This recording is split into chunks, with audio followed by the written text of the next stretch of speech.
इस कार्यक्रम के प्रसारण पुण्यार्जक हैं श्री राजेंद्र प्रसाद जैन, श्रीमती ममता जैन, श्री प्रशांत जैन, श्रीमती दिव्या जैन, पारस जैन, श्री भरत जैन, श्रीमती सौम्या जैन एवं समस्त परिवार मुंबई। कार्तिक सुदी अष्टमी से लेकर के कार्तिक सुदी पूर्णिमा तक इस प्रकार एक साल में 3 बार अष्टानिका पर्व आता है। जिन पर्वों में सौधर्म इंद्र नंदीश्वर द्वीप में जाकर के अकृत्रिम जो चैतालय हैं उन जिन बिंबों की पूजा अर्चना अधिक करता है और उसके माध्यम से पुण्य का संचय करता है। पूज्यपाद स्वामी ने संस्कृत में भक्तियों की रचना की है और उसमें नंदीश्वर भक्ति का भी नंबर आता है। नंदीश्वर भक्ति संस्कृत में है, लगभग 60 श्लोक उसमें विद्यमान हैं और अंचलिका भी है जो कि कुंद कुंद स्वामी की मानी जाती है। इस प्रकार नंदीश्वर भक्ति पूज्यपाद स्वामी ने की है और उन्होंने उसमें ये उल्लेख किया श्लोक के माध्यम से, उसको आपके सामने रख रहा हूँ क्योंकि आज से अष्टानिका पर्व प्रारंभ हो रहा है। संध्यासु तिसृषु नित्यं पठेद्यदि स्तोत्रमेत्र तदुत्तम यशसां सर्वज्ञानां सार्वं लघु लभते श्रुतधरेडितं पदममितम् अमितं पदम श्रुतधरेडितं लघु लभते। शीघ्र ही वह जो अमित सुख को देने वाला जो मोक्ष पद है, जो कि जिसकी आराधना श्रुतधरेडितम इन्हें गणधर परमेष्टि आदिकों ने भी जिसकी पूजा की है, ऐसे उत्तम पद जो मोक्ष पद है उसको अतिशीघ्र प्राप्त करता है। कौन? भव्य जीव। क्या करके प्राप्त करता है? तो वह स्तोत्र पाठ करके। कब? संध्यासु तिसृषु नित्यम, 3 संध्याओं में, एक दिन में 3 संध्याएं आती हैं, प्रातः, मध्याह्न और संध्या काल। इस प्रकार तीनों संध्याओं में निरंतर जो पाठ करता है, किसका? स्तोत्र का पाठ। वह नंदीश्वर जिसमें भक्ति की जा रही उसमें यह श्लोक आया है, वह स्तोत्र का पाठ करता है। किसका स्तोत्र है वो, किसकी स्तुति है? तो आचार्य कह रहे हैं सर्वज्ञानाम, सर्वज्ञ भगवान की स्तुति है। सर्वज्ञ भगवान की स्तुति करो तो मोक्ष मिलेगा। अन्य जो भी देवी देवताएं हैं जो सरागी मानी जाती हैं, उनके शरण में नहीं जाना चाहिए।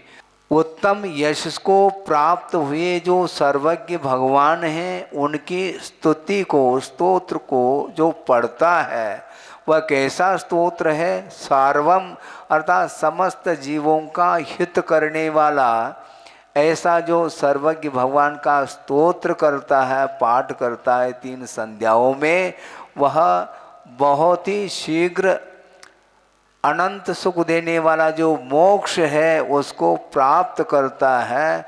जिस मोक्ष की आराधना गणधर परमेष्टि आदि भी करते हैं।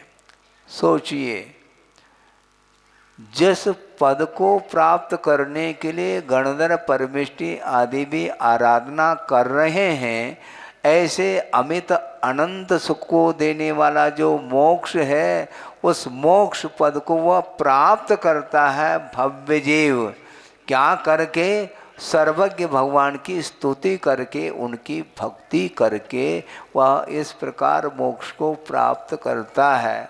कुंद कुंद स्वामी ने भी यही कहा है कि शुभोपयोग आत्मक जो धर्म है वह साक्षात तो स्वर्गीय सुख को उत्पन्न कराने वाला है और वह परंपरा से निर्वाण को भी प्राप्त कराने की क्षमता रखता है।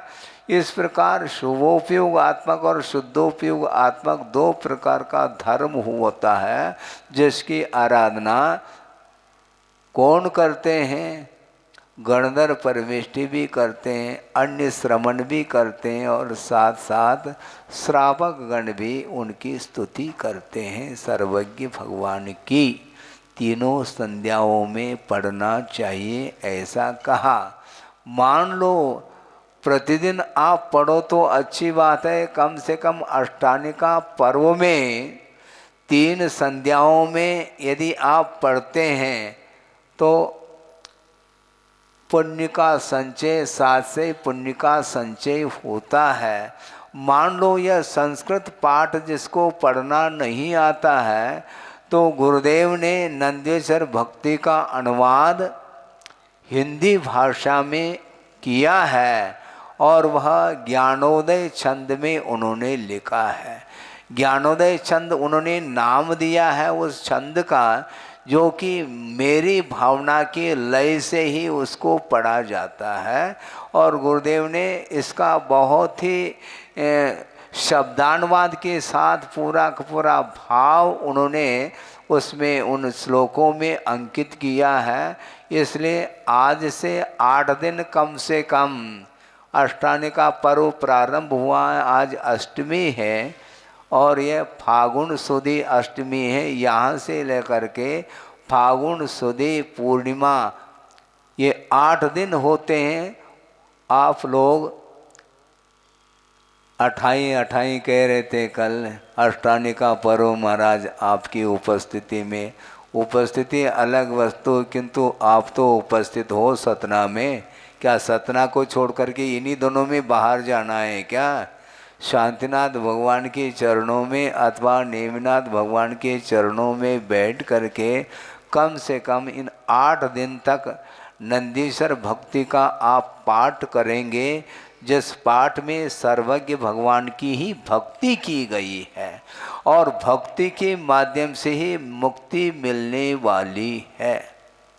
हमने सुना था, आप लोगों ने भी सुना होगा, भक्त नहीं भगवान बनेंगे।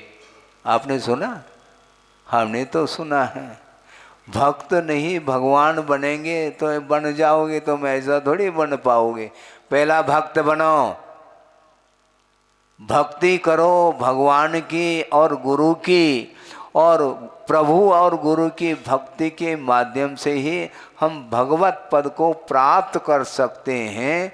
इसलिए आज से हमारा कहना है विशेष रूप से आप लोगों के लिए, क्योंकि श्रमण लोग तो भक्ति अधिक करते हैं, किंतु आपको भक्ति करने का अवसर अष्टानिका पर्व में मिल रहा है। आप प्रतिदिन 8 दिन तक भक्ति करेंगे? बोलो हाँ। संस्कृत में भक्ति लिखी है पूजपा स्वामी ने। मान लो वह नहीं आता पढ़ने में, उसका उच्चारण अधिक नहीं बनता है, परिष्कृत भाषा में गुरुदेव ने अनुवाद किया है। आपको अनुवाद भी उपलब्ध हो जाएगा। यहाँ पर हो तो लाइब्रेरी से प्राप्त कर सकते हैं। और सामूहिक यदि मान लो करते हैं तो और अच्छे ढंग से आनंद आ सकता है। जिस प्रकार संध्या काल में आप भक्तांबर जी का पाठ करते हैं, उसी प्रकार नंदीश्वर भक्ति का पाठ, उसमें 60 श्लोक हैं। धीरे धीरे अच्छे उच्चारण के साथ लयबद्ध तरीके से पाठ करेंगे तो बहुत ही ज़्यादा समय लगेगा, तो आध घंटा लग सकता है मैक्सिमम। नहीं है तो 20 मिनट में। जल्दी नहीं करो, धीरे धीरे करो ना, क्या बात हो गई। हाँ, आज से नंदीश्वर भक्ति का पाठ आप लोग करेंगे। पुरुष वर्ग भी शामिल हो और महिला वर्ग भी शामिल हो करके उसमें और कोई भी बहनें हैं, व्रती हैं आदि आदि उसमें शामिल होकर के इसका शुद्ध उच्चारण के साथ पाठ करेंगे।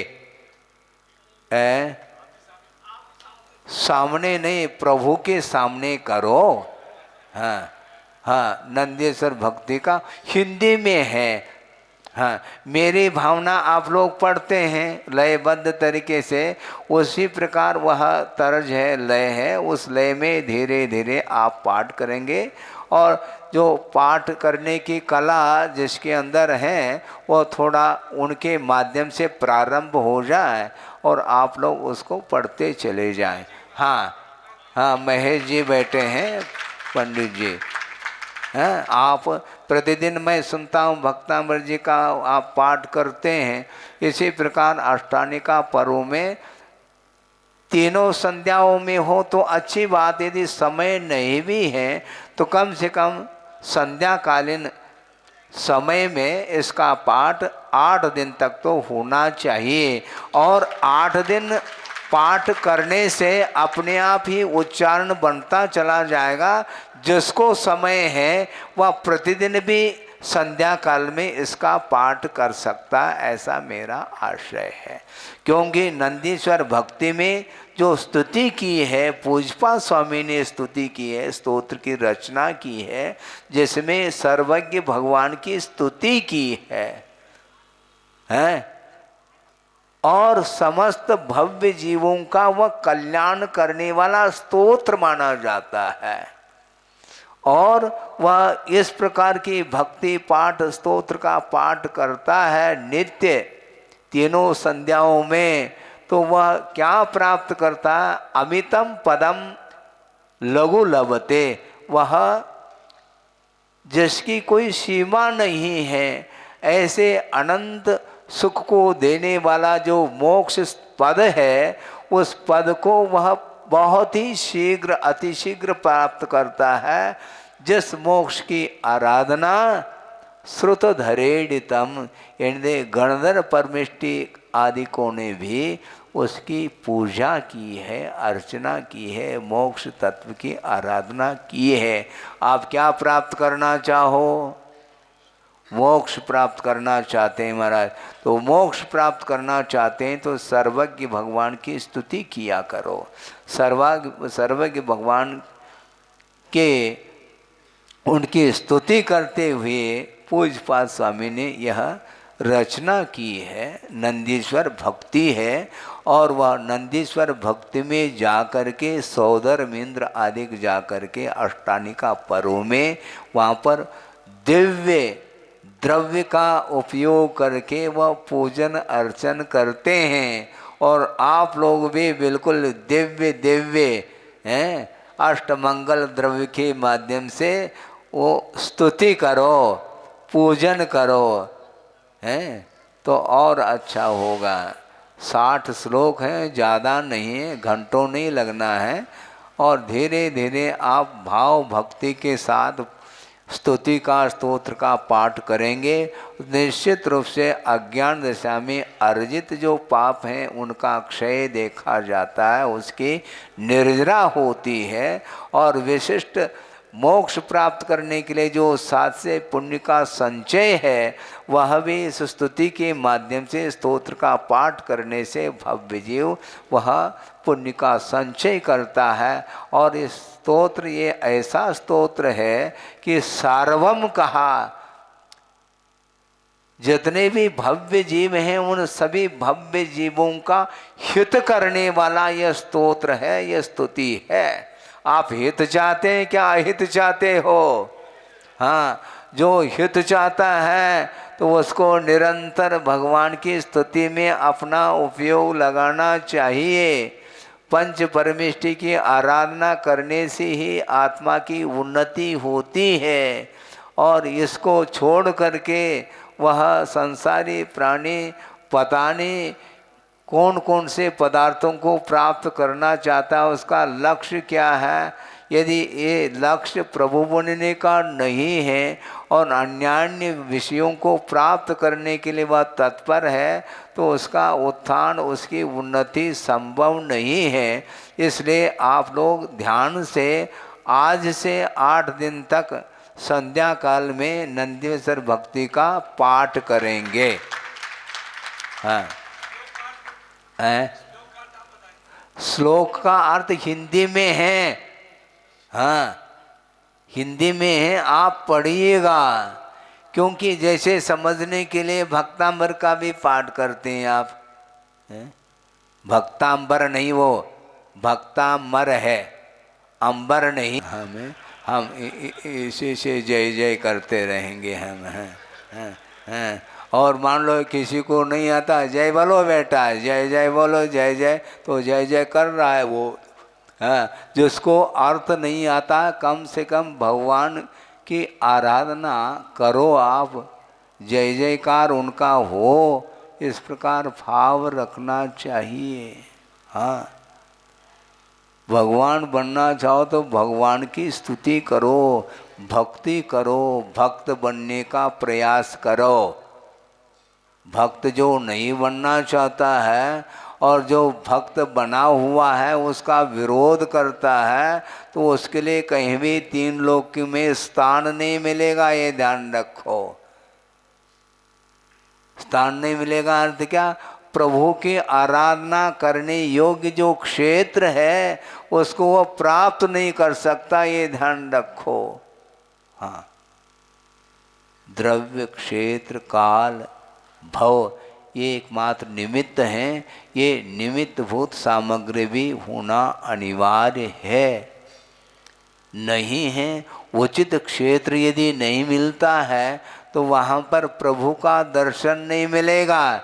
जैसे एक नरक गति, ऐसी एक गति है जहाँ पर जिनबिंब का दर्शन संभव नहीं। सुन रहे हैं आप? नरकों में जिनबिंब है क्या? नहीं। और तीनों गति के जो जीव हैं वे जिनबिंब की वंदना कर सकते हैं। तिर्यंच जो पंचेंद्रिय संगी हैं वे भी समोषण आदि में भी चले जाते हैं। और जहाँ कहीं भी जो जनालय हैं जहाँ पर जिनबिंब स्थापित हैं तो वहाँ पर भी जा कर के वंदना आदि उनके द्वारा भी जिनबिंब की वंदना की जाती है। और देवलोग भी करते हैं और मनुष्य भी करते हैं। तो ऐसी स्थिति में भक्त बने बिना आप भगवान बन नहीं सकते हैं। और ऐसे भी पर्याय प्राप्त कर लेते हैं संसारी जीव जहाँ पर प्रभु का दर्शन करने के लिए आंखें नहीं मिलती, जन्मांध हो जाता है, जन्म से ही वह नेत्रहीन है। तो भगवान की वंदना कर सकता है? कर सकता है? वो नहीं कर सकेगा। और गूंगा है तो भगवान की स्तुति नहीं कर सकेगा, वो भगवान की भक्ति नहीं कर पाता। जो गूंगा है नहीं कर सकता। और बहरा है तो वह धर्म का श्रवण नहीं कर सकता। तो इस प्रकार की जो दुर्गति प्राप्त हो रही है वह किसके कारण? देव गुरु शास्त्र की अवज्ञा जो करता है उसके लिए ये सामग्री मिलेगी नहीं। भव भवांतर भी चले जा तो नेत्र नहीं मिल सकते बंधुओं। एक इंद्रिय पर्याय मिलती है, काल अनंत निगोद मझार बीत्यो एक इंद्रिय तनधार। एक इंद्रिय, एक ही इंद्रिय है, मात्र स्पर्शनेन्द्रिय है। वहाँ पर स्वाद लेने के लिए कुछ नहीं मिलेगा, रसना नहीं मिलेगी। और रसना अभी मिली है, स्वाद लेने के लिए नहीं, प्रभु की भक्ति करने के लिए यह जिह्वा मिली है, रसना मिली है। पंचेंद्रिय के विषयों का स्वाद मत लेओ और उस जिह्वा के माध्यम से प्रभु की अर्चना करो, स्तुति करो। नहीं है तो कालांतर में बिल्कुल अंधकार में उसका जीवन रहेगा और अनंत काल तक वह बिना नेत्र के, बिना रसना के, बिना कर्णेंद्रिय के वह जीवन व्यतीत करता है, कौन समझाने वाला है? वहाँ पर मन भी नहीं है, क्योंकि जो इंद्रिय संपदा का दुरुपयोग करता है तो उसका निश्चित पतन है, ऐसा आगम का उल्लेख है। और आप लोगों के लिए ऐसी पवित्र पर्याय मिली है, उसका सदुपयोग करिएगा।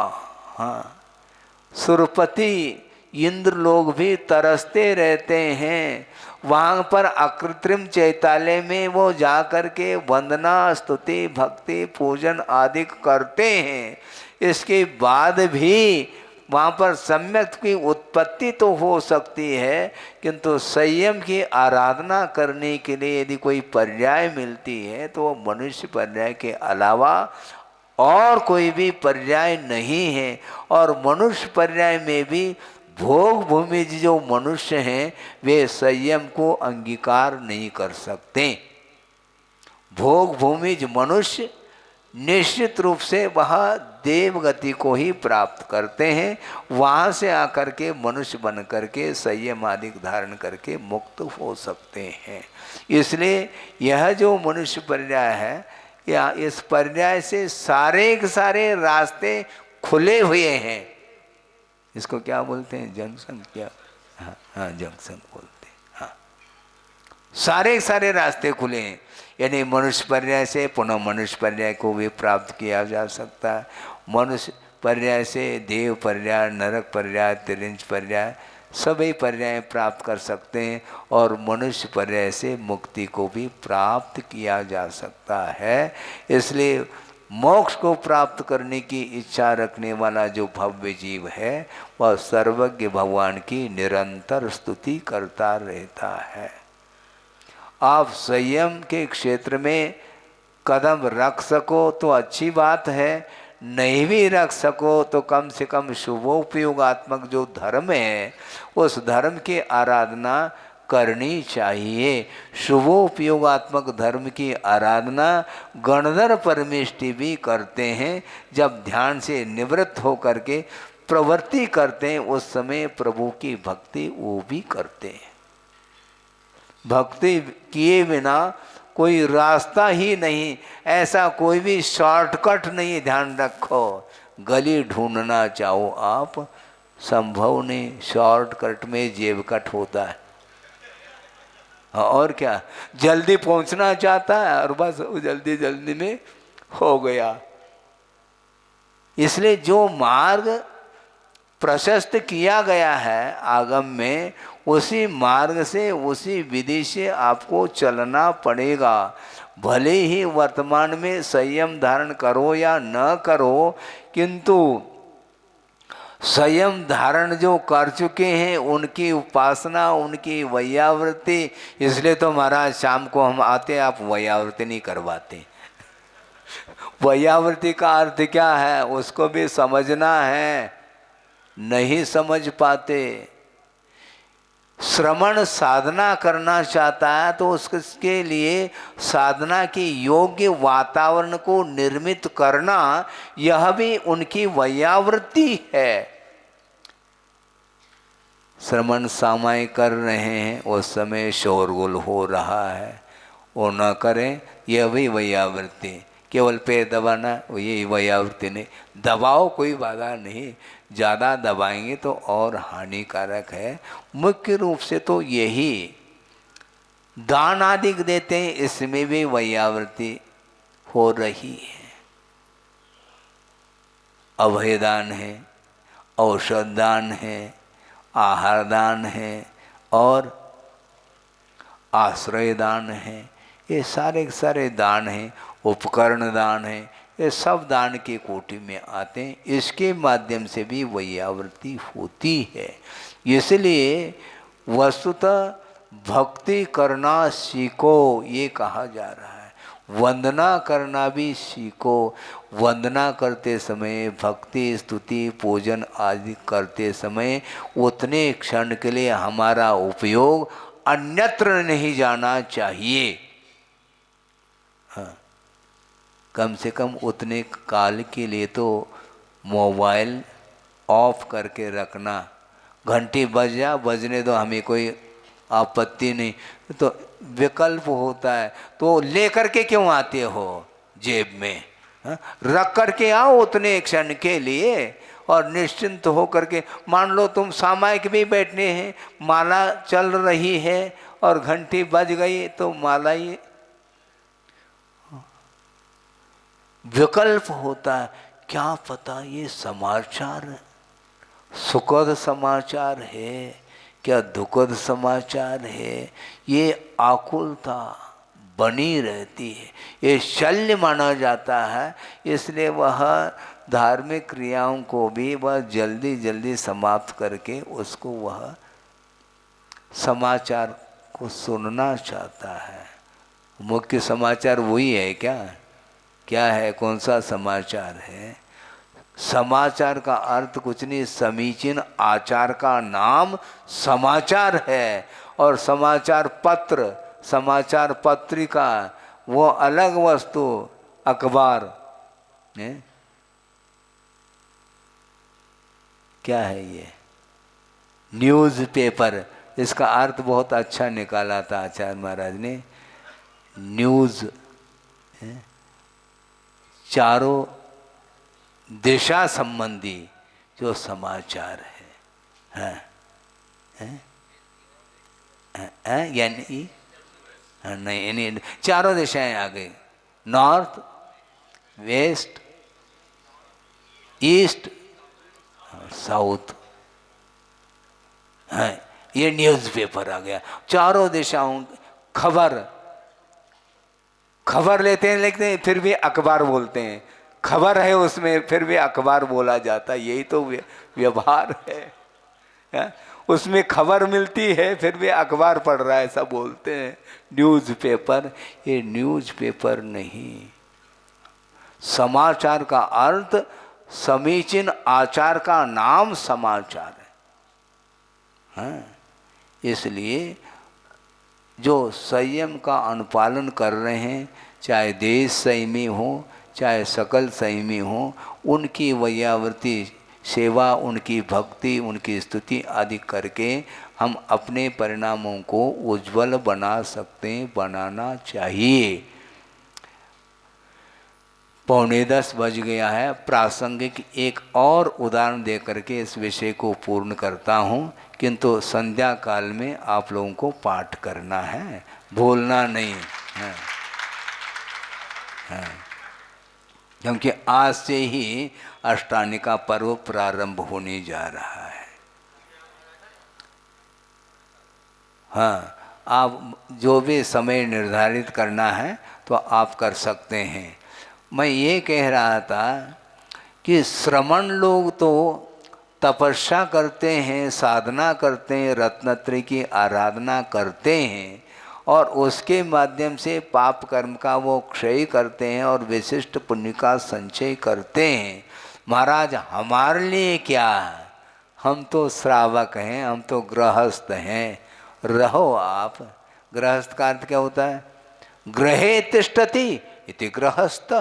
जो घर में रहता है उसका नाम गृहस्थ है। महाराज जो बाहर हो, हम बाहर चले जाने देंगे उस समय गृहस्थ नहीं रहेंगे क्या? उस समय भी आप गृहस्थी माने जाते हैं। हाँ, परिग्रह के साथ संबंध रखने वाला ही वह गृहस्थ माना जाता है, वह सागार माना जाता है। अगार बोलते हैं घर को, और घर एकमात्र उपलक्षण है। घर आदि अन्य जितने भी 10 प्रकार के परिग्रह हैं, उन परिग्रहों के साथ संबंध रखने वाला ही वह गृहस्थ माना जाता है। तो गृहस्थ के योग्य जो धर्म क्या है, तो उसके बारे में थोड़ा सा विषय आपके सामने रख रहा हूँ कि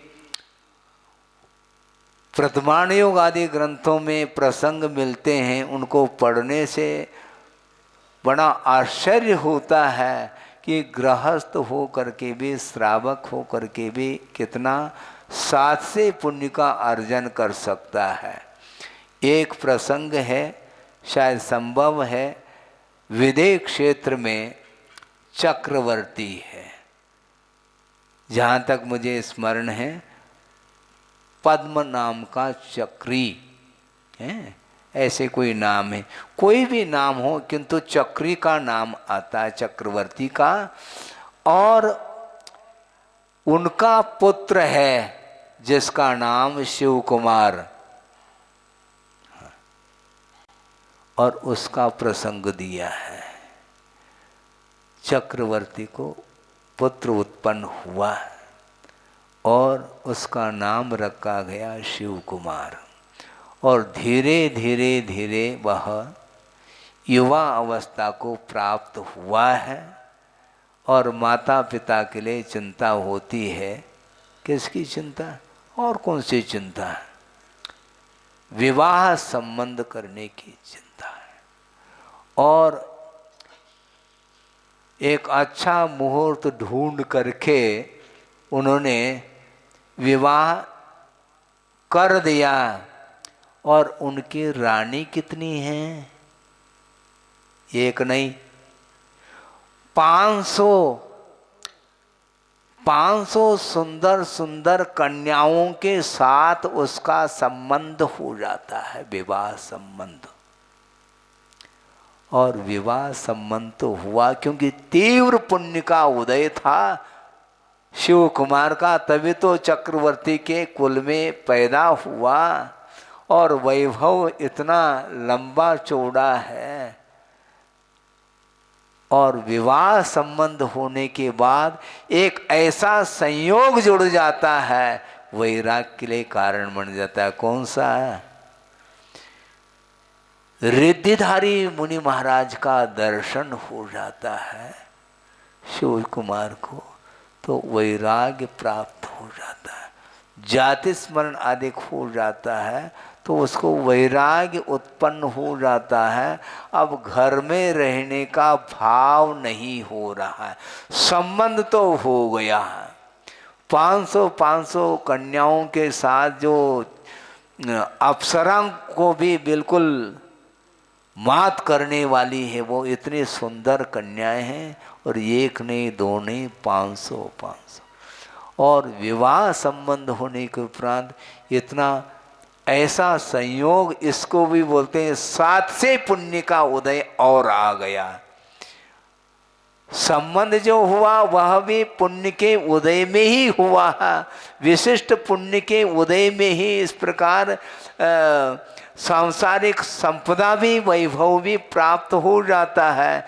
लेकिन इससे भी और विशिष्ट पुण्य का उदय आया। चारण रुद्धि मुनि महाराज का दर्शन जो ही हो जाता है तो वह परिवर्तन आने लगा और चारित्र को अंगीकार करने का भाव उत्पन्न हो रहा है। और उसने सोचा, पहले ही वैराग्य हो जाता तो शांति से हम किसी को बिना पूछे चले जाते हैं, लेकिन अब नवविवाहित है वह शिव कुमार, वैराग्य हुआ है और पिताजी के सामने इस बात को रखूं तो एग्री नहीं होंगे, वह सहमति प्रदान नहीं करेंगे। तो ऐसी स्थिति में क्या किया जाए, बहुत चिंतित है। और वह सोचता है कोई बाधा नहीं, मित्र के माध्यम से कम पिताजी तक इस समाचार को भेजा जाए। तो मित्र को कहा कि देखो हमारी ये स्थिति है, लेकिन वैराग्य हुआ है, लेकिन मैं क्या करूं, संकट में पड़ा हुआ हूँ। मैं पिताजी के सामने जा कर के सीधा ही सीधा कह दूं तो वो मना कर देंगे, इसलिए तुम जाओ और अच्छे ढंग से मेरी बात को पिताजी के सामने रख देना। और जा कर के मित्र ने रखा। रखते ही चक्रवर्ती के मन में भाव आ रहा है, चक्रवर्तित्व किस काम का, ये वैभव किस काम का है। पुत्र रत्न की प्रतीक्षा रहती है और पुत्र रत्न हुआ और उस वैभव का वह स्वामी बन सकता है, किंतु वैराग्य उत्पन्न हो रहा है, किसी भी प्रकार से उसको रोकना है। और चक्रवर्ती ने इन्हें पिताजी ने शिव कुमार को बुलाया। बुलाने के बाद पहुंच गए। क्यों, क्या बात है? बात कुछ नहीं है, कोई कमी नहीं पिताजी, किंतु कमी खटक रही हमें, क्योंकि यह वैभव, ये सांसारिक वैभव है और हमें वैभव, उस वैभव को प्राप्त करना है, मोक्ष प्राप्त करना है, इसलिए मंजूरी आपको देना चाहिए।